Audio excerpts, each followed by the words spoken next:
Assalamualaikum Pak Haji, gimana kabarnya? Pak Haji, kemanain Pak Haji? Yaudah duluan aja. Oke guys, gimana kabarnya? Masih bertemu dengan Kimi. Sekarang kita akan membahas cerita apa lagi kalau bukan tentang Bapak Abu Nawas. Oke, mari kita simak dan dengarkan dengan sesama. Konsentrasi. Baik, kali ini cerita agak unik. Cerita mengenai tentang seorang penjahit. Ingat, penjahit, bukan penjahat. Ada sebuah kisah di sudut kota Baghdad, yaitu mengenai seorang penjahit yang sangat profesional, ahli pada bidangnya. Dia bisa membuat pakaian dengan kualitas yang sangat tinggi, karena memang kemampuannya yang hebat, yang sangat tinggi kualitasnya, sangat bagus, dan sangat indah menawan. Penjahit ini menjual jahitannya kepada para orang-orang kaya di daerah Baghdad. Tentunya dengan harga yang sangat fantastis, sangat mahal. Jadi wajar saja bila pihak istana juga sering menggunakan jasanya. Tentunya dengan bayaran yang sangat tinggi, karena dia memang ahli pada bidangnya. Dari hasil usaha inilah si penjahit kini menjadi orang yang sangat kaya raya, jadi tajir melintir. Dan suatu hari seorang pria miskin datang dari desa menghadap kepadanya dan berkata, Tuan, permisi. Anda ini kan menghasilkan banyak uang dari pekerjaan Anda, Tuan, sebagai penjahit. Lalu mengapa Anda tidak pernah membantu orang-orang miskin di desa? Oh iya, membantu, Tuan. Lihatlah sekeliling Anda, ada si penjual daging yang di desa. Dia tidak mempunyai banyak uang, tapi tiap hari ia membagikan daging kepada orang-orang miskin di sekitarnya. Contohlah dong. Lihat juga penjual sayur. Meskipun dia bukan orang kaya, tapi dia juga tiap hari mau bersedekah, membagikan dagangannya kepada fakir miskin. Contoh dong, Anda juga harus begitu. Mendengar ucapan orang tersebut, si penjahit tidak menanggapinya, hanya bergeming saja, dan dia cuma tersenyum sedikit.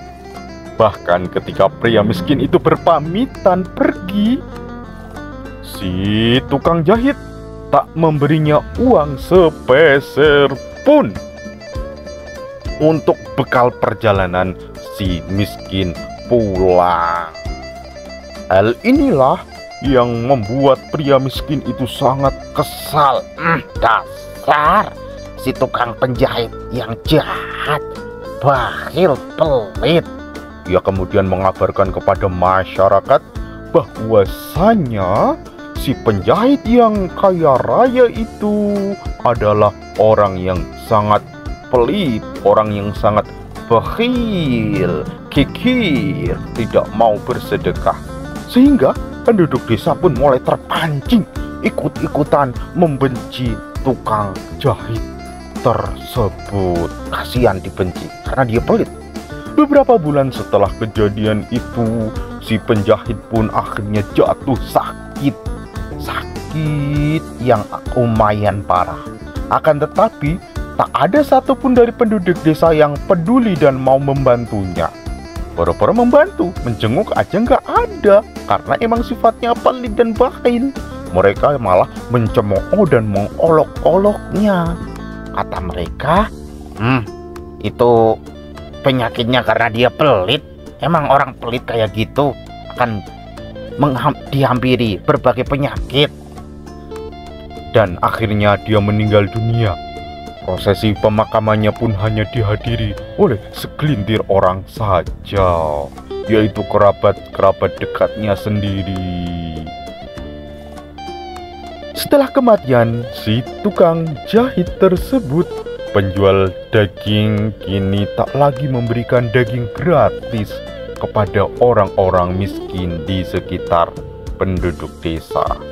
Dan ketika mereka bertanya kepada penjual daging, kenapa kok nggak sodako daging lagi? Penjual daging tersebut berkata bahwa selama ini adalah orang yang suka mentraktir, yaitu si tukang jahit yang sudah meninggal itu. Dia memberikan uang kepadanya dan memintanya untuk membagikan kepada orang-orang miskin di sekitar desa. Setelah si penjahit meninggal, maka berhenti pula sedekah darinya. Jadi saya juga nggak sedekah daging lagi karena nggak ada yang membayar saya. Begitu. Akhirnya orang-orang desa sangat menyesal karena telah berprasangka buruk kepada si penjahit. Mereka sudah menggosip bahwasannya penjahit adalah seorang penjahat yang bakhil, pedil, dan metakil dan kikir. Begitu pula si penjual sayur saat ditanya kenapa tidak lagi sedekah setiap hari seperti zaman dahulu kala. Kini si penjual sayur pun berhenti memberikan sedekahnya kepada penduduk sekitar. Saat orang-orang bertanya seperti itu, si tukang sayur menjawab bahwa uang yang dia sedekahkan ternyata berasal dari si tukang penjahit yang sudah meninggal. Pak penjahit mengamanatkan kepada dirinya untuk tidak boleh memberitahu siapapun kalau uang itu berasal dari tukang penjahit. Mereka semua akhirnya kecewa dan sangat menyesal. Aduh, sekarang si Tuhan penjahit itu melarang memberitahu kepada kalian karena dia sudah meninggal. Saya berani memberitahu kepada kalian. Aku memberitahu kepada kalian agar kalian tidak terus-menerus mengolok-olok dia dan mencaci maki dia. Akhirnya penduduk desa semakin merasa bersalah dan menyesal. Tukang sayur, tukang daging ternyata adalah tangan panjang si penjahit yang mereka pikir pelit. Ternyata penjahit adalah seorang yang sangat baik hati, dermawan, suka menolong, suka menabung, menolong kepada sesamanya. Dari kisah ini kita bisa mengambil berbagai pelajaran dan hikmah. Jangan sampai menilai seseorang hanya melihat dari casingnya saja, tapi nilailah dari tingkah laku dan perbuatannya, dan selalu berpositif thinking. Lebih-lebih kalau tersebar gosip yang tidak mengenakan, supaya tabayun, tanya langsung, klarifikasi pada orang yang berkaitan. Ingatlah, rajin pangkal pandai, hemat pangkal kaya. Saya nggak setuju itu. Apa Pak Haji? Ada usulan? Iya. Pak Haji dari mana aja? Saya tadi ditinggal. Gini. Gak semua orang yang hemat itu pasti kaya. Orang yang rajin pasti pintar. Gak semua itu. Loh terus gimana? Temanku ada dulu tuh, orangnya rajin, sekolahnya rajin, anaknya pinter. Sekarang jadi orang biasa-biasa aja, gak kaya-kaya amat. Orang yang dulunya hemat juga nggak kaya-kaya amat. Orang yang rajin juga nggak pinter-pinter amat. Lah terus gimana? Ya cuman kadang-kadang. Jadi pepatahnya, jadilah orang yang hemat. Karena hemat kadang-kadang bikin orang kaya. Karena rajin kadang-kadang bikin orang pinter. Oh begitu. Mungkin saya revisi dikit. Tepatnya, jadilah orang yang rajin, karena kerajinan seringkali mendukung untuk mudah tercapainya menggapai kepintaran.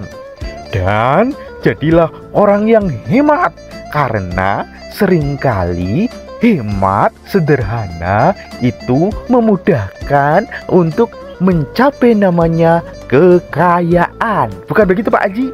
Oh ya, begitulah. Oke, terima kasih. Assalamualaikum warahmatullahi wabarakatuh. Tunggu lagi. Ada apa?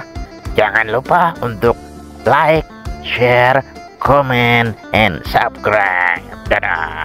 Assalamualaikum.